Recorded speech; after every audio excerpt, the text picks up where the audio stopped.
Salut les amis, bienvenue sur Joue avec la vie. Alors, désolé pour ce petit retard de vidéo, comme je l'avais précisé dans la page Facebook Joue avec la vie, j'ai décalé le bilan d'une semaine. Il y a deux raisons à ça. La première, c'est que j'avais pas trop de réseau pour poster des vidéos, c'était un petit peu compliqué. Et puis surtout, en fait, la principale raison, c'est que la semaine dernière, j'ai pas trop relevé le défi. Donc en fait, j'ai hésité. Je me suis dit bon, qu'est-ce que je fais? Est-ce que je leur fais une vidéo où genre je leur dis que je suis un gros boulet et qu'une fois de plus j'ai pas relevé mon défi, ou alors est-ce que je poursuis le truc pendant une semaine?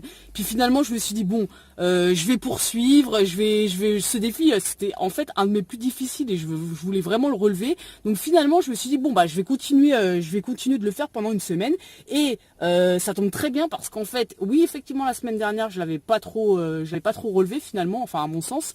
Et cette semaine, j'ai cartonné quoi. Je suis trop contente de ce que j'ai fait. Donc la semaine dernière, j'ai fait une randonnée.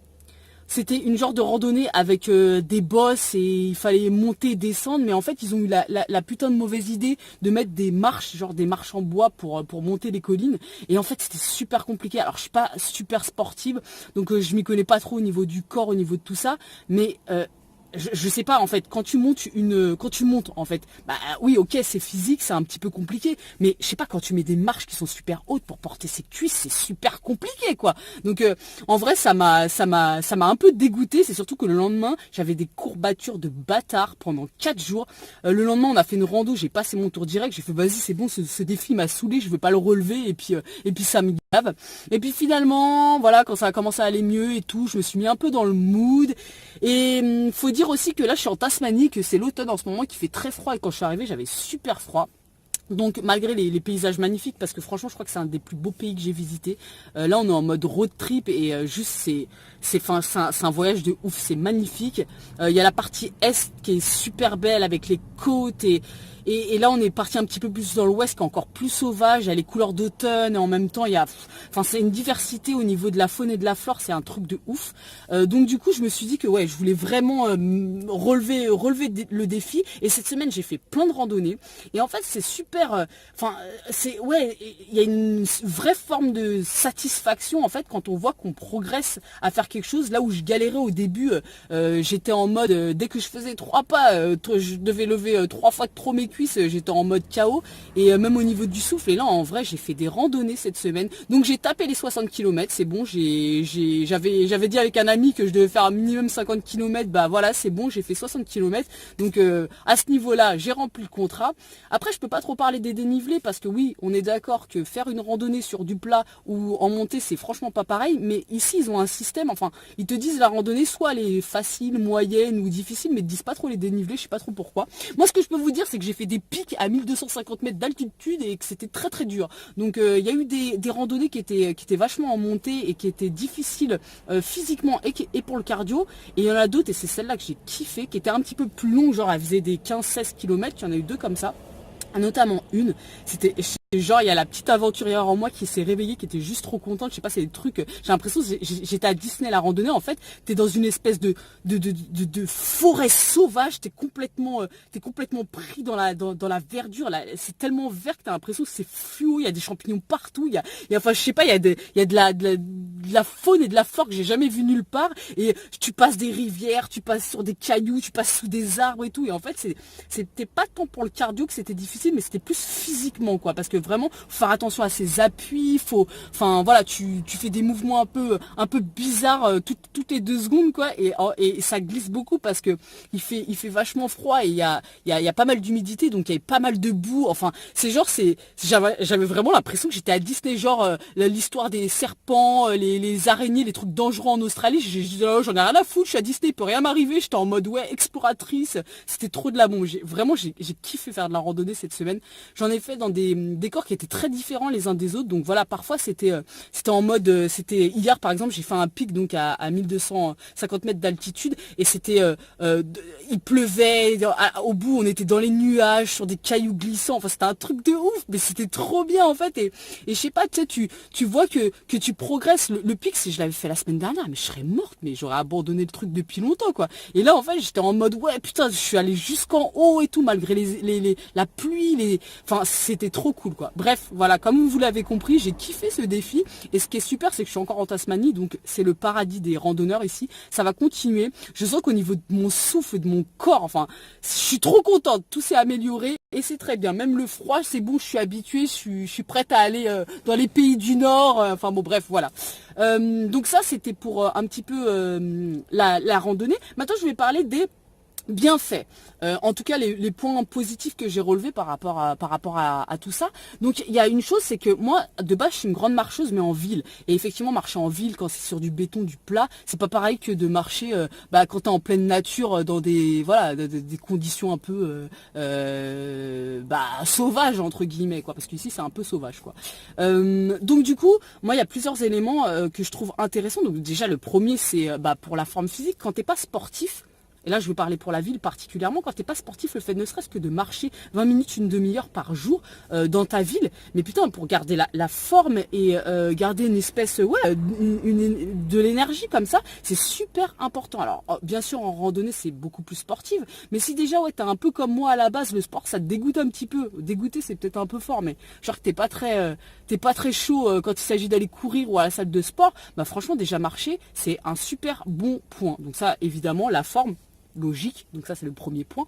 Ensuite, le deuxième point que j'ai relevé qui était super intéressant, et je crois que j'en avais déjà parlé dans la première vidéo, c'est par rapport à la découverte, le fait de découvrir son environnement, c'est-à-dire qu'en fait ça te pousse ça active la curiosité en toi, le fait de marcher.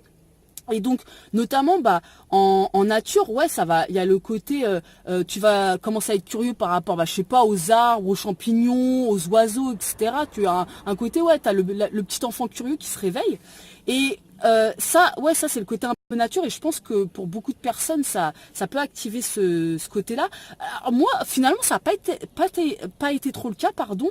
Par contre, en ville, je sais que quand j'arrive dans une nouvelle ville, j'adore la découvrir à pied. Et là, pour le coup, il y a vraiment ma curiosité qui s'active. C'est-à-dire que je vais regarder toutes les enseignes, tous les shops, tous les gens passés, les voitures qui passent. Et j'adore vraiment découvrir une ville de cette façon. Donc voilà, ça c'est le deuxième point. C'est le côté un petit peu, découverte, quoi, vraiment.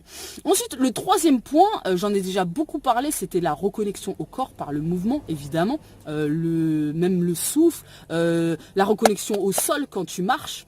Donc ça, en nature, évidemment, c'est d'autant plus, je sais pas comment dire, d'autant plus flagrant, quoi. Tu sens d'autant plus tes mouvements, tu sens d'autant plus la force comme ça de la terre. Et alors ça, c'est un peu le côté méditation, pleine conscience active. Et j'avais dit que j'étais pas très douée pour ça, effectivement, mais pour autant, quand même, quand j'avais des douleurs dans les jambes et que c'était dur, le fait de placer ma conscience dans ces douleurs, ça les atténuait vachement et ça m'a beaucoup aidé. Donc ça, je veux pas m'étendre là-dessus parce que j'en ai déjà beaucoup parlé, mais c'est super cool à ce niveau-là. Le quatrième point, c'est un peu complètement l'inverse de celui que je viens de dire. Il y a un côté pour la marche, en tout cas pour ma part, le fait de rêver, en fait. Ça te pousse ça te pousse. Je veux dire, il y a des moments où quand c'était trop dur pour moi, le fait de m'évader en mode ce qu'on appelle la visualisation créatrice, de visualiser un peu ma vie, mon futur, ce que j'avais envie de devenir, ce que je voulais, ça te procure comme ça, ça t'active un peu la joie en toi et tout. Et t'es tellement en fait là-dedans, t'as tellement basculé dans ton rêve en fait, que tu te rends plus forcément compte du fait que t'es en train de marcher, quoi. Donc, alors il y a un côté, oui, tu te déconnectes du corps là, pour le coup, mais pour moi c'était quand même super intéressant de faire ça parce que c'est aussi important de visualiser ce que tu veux dans le futur. Donc le fait d'alterner les deux, le fait d'être complètement dans son corps et au contraire le fait de partir en mode rêverie, et c'est deux trucs qui sont assez contradictoires. Finalement en fait ça donne un truc quand même très complémentaire, intéressant. Donc ça, en ville, j'ai pas trop tendance à m'évader en mode rêverie, mais par contre dans la nature là, j'ai constaté que c'était inspirant. Il y a vraiment ce côté-là, ça j'en avais déjà parlé, le côté inspiration, quoi. C'est des fois t'as l'impression que tu passes dans un espèce de nuage comme ça et que t'as plein d'idées qui te viennent, je sais pas, t'as l'impression d'être emporté comme ça dans un truc un peu créatif et ça t'emporte et enfin voilà, je kiffe la rêverie en nature, je trouve ça super. Donc ça c'était le quatrième point, je crois. Quatrième, oui, c'est ça, quatrième. Et le cinquième et dernier point que j'ai relevé qui était intéressant, c'est le côté soin de la marche. Alors qu'est-ce que j'appelle soin? C'est le fait Tu sais, quand tu es envahi d'une émotion, je sais pas, de la tristesse ou de la colère, le fait d'aller marcher, bah, ça te permet complètement de libérer sainement ces émotions, d'extérioriser. Alors en ville, effectivement, par contre, j'ai trouvé qu'en nature, c'était d'autant plus fort parce que, en fait, ce que je sentais quand je marchais, plus j'avançais, c'est que j'avais vraiment l'impression de me décharger de choses négatives et en plus, d'être rechargé par vraiment la nature, mais réellement je le sentais, d'être rechargé comme ça par, je sais pas, les arbres, la terre, la nature, de quelque chose de puissant, un peu entre guillemets. Donc j'ai vraiment senti qu'il y avait un soin du corps en marchant dans la nature, là beaucoup plus qu'en ville pour le coup. Et du coup, bah ça c'était super intéressant parce que enfin j'entends beaucoup parler des soins, de guérison un peu dans les milieux naturels, mais là je l'ai vraiment expérimenté, de sentir comme ça un truc qui se décharge et au contraire de se remplir de quelque chose de plus puissant, quoi. C'était super cool, quoi. Donc ça j'ai kiffé. Donc voilà, ça c'était un petit peu mes 5 points, les 5 points que j'ai relevés par rapport à la marche. Donc je les répète si je m'en souviens bien parce que je sais pas si je vais m'en souvenir. Le premier c'est de garder la forme. Le deuxième, c'est la découverte. Le troisième, ça va être le côté rêverie. Ça, c'était le quatrième. Le troisième, c'est le côté un petit peu, comment dire, la reconnexion au corps. Reconnexion au corps. Quatrième, rêver. Et le cinquième, le côté soin. Donc ça, pour moi, ça a été super fort cette semaine. Et en fait, je vais continuer de marcher parce que là, je suis rentrée. Enfin, en fait, ça me met dans un état un peu d'excitation et de joie qui est super cool. Donc voilà, je suis trop contente. Donc voilà, je pense que j'ai fait le tour par rapport aux bienfaits, à la marche, à ce défi. Donc les amis, j'ai plein de vidéos de prévues pour cette semaine. Par contre, je sais pas du tout si je vais pouvoir les poster parce qu'en fait, c'est un peu la galère ici par rapport à la connexion. Donc du coup, j'espère vous retrouver demain pour un défi du lundi. J'espère vous retrouver mercredi pour une vidéo concernant mon défi 4, l'anglais. Vous parler un petit peu des difficultés et du creux de vague dans lequel je suis en ce moment. J'ai un c'est quoi de prévu jeudi et évidemment le bilan du dimanche. Donc j'espère pouvoir vous retrouver pour toutes ces vidéos. Si c'est pas le cas, c'est pas grave, ça sera pour après. Et voilà, d'ici là, je vous fais des gros bisous les amis. Et je vous dis à très vite.